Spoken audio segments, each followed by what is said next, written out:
Hi, I am Victoria Alegre. Gusto ko lang po i-share sa inyo ang aking journey ngayong panahon na to.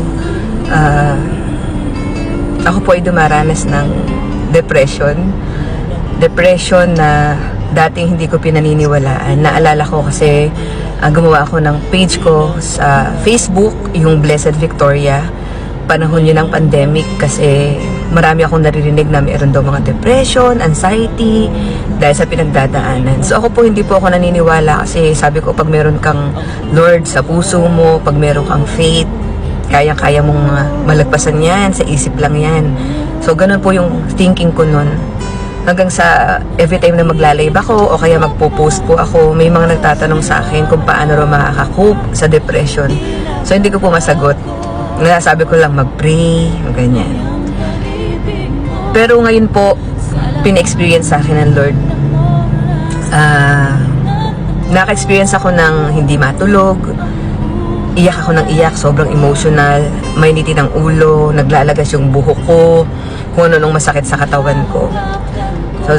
So iniisip ko, nag-search ako sa Google, iniisip ko, baka mag-menopause na kasi yung age ko ay papunta na doon. Kumbaga, maaga pa para sa edad ko, pero may mga naka-experience na ng ganun. So, ang ginawa ko po nung nag-search ako sa internet, nakita ko yun, yung mga signs. Nagpunta po ako sa OB and sinabi po niya sa akin na hindi pa raw ako may menopause. Kailangan ko raw pong pumunta sa psychiatrist. So, medyo nagulat po ako noon kasi kung ba't psychiatrist?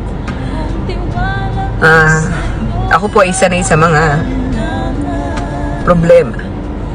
Hindi lang basta problema, hindi. Matinding problema. Kasi bata pa po ako ay broken family na po kami. Lumaki akong walang tatay. Tinaguhin lang po kami ng nanay ko sa paglalabat plancha. Pero sa buhay namin na yon, hindi ko nakita na pinabayaan kami ng Panginoon. Kasi yung faith ng nanay ko matindi. So, sanay po ako sa problema, pero ngayong taon po na to, ngayong 2024, first quarter pa lang po, may mga matitinding bagay na nangyari sa akin. Na akala ko pampelikula lang, pero inalaw ng Lord. So, never ko pong question ang kapangyarihan ng Diyos sa buhay ko. Never ko pong question ang pagiging Diyos niya sa buhay ko. Mabuti ang Panginoon at never po siyang nagbago. Ang tanong ko lang sa Kanya, Lord, ano yung purpose mo? Ano yung tinuturo mo sa akin? Meron po akong 2 kaso na kinakaharap. Ako po yung nag-file ng case. And medyo mahirap po para sa akin. Hanggang sa kinaya ko mag-isa. Nandiyan po yung pamilya ko, very supportive po sila sa akin, pero bilang nanay ko kasi na strong at yun din po yung tingin ng maraming tao, so pinaninindigan ko po yun. Pero maraming pagkakataon na umiiyak lang ako, lalo na pag nasa sasakyan katulad nito. So nung nagpunta po ako sa psychiatrist, confirm lahat po ng mga pinacheckan niya doon, lahat po doon ay na-experience ko. So, sinabi po ng psychiatrist na nasa depression po ako. Niresetahan niya ako ng gamot. Ayoko naman po inumin lagi yung gamot na yun kasi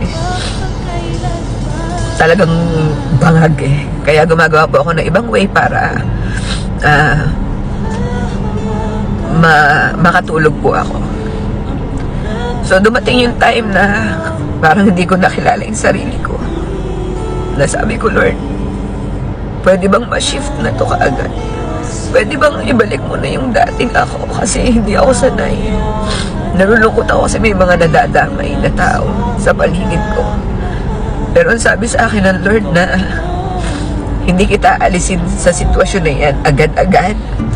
Pero ang sigurado, bibigyan kita ng lakas. Sasamahan kita. Kasi di ba minsan pag meron tayong mga problema, yung panalangin natin sa Panginoon, Lord, alisin mo na to, tapusin mo na to, sagutin mo na to agad. Pero hindi Inaalo ng Lord na mangyari yung mga bagay na yun kasi meron siyang itinuturo. Gusto niyang makita yung bunga ng pananampalataya sa buhay natin. And may mga bagay po akong nagagawa na ayaw kong gawin. Mga bagay na galit ako. Kasi ang pananaw ko po, pag mali, pag tama. Pero tinuruan po ako ng Lord na huwag akong manghusga agad. Na hindi ako pwede magsalita ng tapos, lalo na kung wala ako dun sa sitwasyon ng isang tao. So, pinakita po ng Lord sa akin na hindi ang mga mistakes ko o yung mga pagkakamali ko, hindi yung kahinaan ko, hindi yung failures ko, hindi yung mga trials and struggles na dinadanas ko ang magpapabago ng plano niya sa akin, ang magpapabago ng pagmamahal niya sa akin. Kasi kahit ano ako, tanggap niya ako, mahal niya ako, at yung purpose ko sa buhay, hindi magbabago yun. So ngayon po ay alam ko po na nagiging okay naman na po ako, pero may mga episode pa po kasi may mga nagtitrigger pa po kasi. So nagpre-pray po ako, nagbabasa din po ako ng Bible, pero meron po tayong mga doktor na kiniit ng Lord para tulungan po tayo. So hindi ko po kine-question yung pananampalataya natin, kung ano yung paniniwala natin sa Panginoon, kasi nagpapagaling po ang Lord. Pero kung i-allow niya po na magpa-doktor po tayo, do it. Kasi po ang Lord po ang nagbigay sa akin ng wisdom. Tutulungan po nila tayo kasama ng pananampalataya natin. So nakita ko po na depression is real, and so is hope. Anxiety is real, and so is God. So malaking part po ng kung ikaw ay may pinagdadaanan na nade-depress ka, malaking part yung support system mo. Yung meron kang pamilya na tutulong sa'yo, na naunawaan ka, meron kang mga kaibigan na nagpre-pray sa'yo at ready manalangin para sa'yo. Hindi ko lang kasi kung malulungkot ako o magiging masaya ako kapag meron akong mga kaibigan o mga tao na kakilala na sasabihin ko na nasa depression ako. Ang lagi na nasasabihin, ikaw ba, kaya mo yan, ang lakas-lakas mo. Pero sa doktor na po nagmula na sinabi niya na, ma'am, tao ka lang, nauubusan ka din. So, kailangan ko palang tanggapin na may kahinaan po ako. And ang sabi naman po ng Lord, sa kahinaan natin, doon niya tayo pinapalakas. Sa kahinaan natin, doon nakikita yung power niya. So ngayon po, patuloy akong lumalaban sa depression. Ilang beses mang madapa o mahulog. Sabi nga po sa Bible, 7 times ka mang madapa kahit ang righteous. Pero pa ulit-ulit na babangon dahil sa lakas na nagmumula sa ating Panginoon. So maraming salamat po.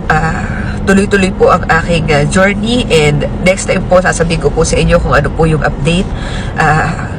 Kung meron po kayong mga kaibigan na akala nyo basta pangiti-ngiti lang kasi masayahin siya, masanay po tayo ng mga musta. Alamin po natin yung lagay nila. Kasi di ba minsan nakikita natin sa social media na nakatawa lang yan, nasa SA yan, pero biglang wala na, winakasan niya na yung buhay niya. So bilang isang tao, bilang kung mahal po natin yung mga tao sa paligid natin, ipakita po natin, iparamdam po natin. So maraming salamat po. God bless everyone.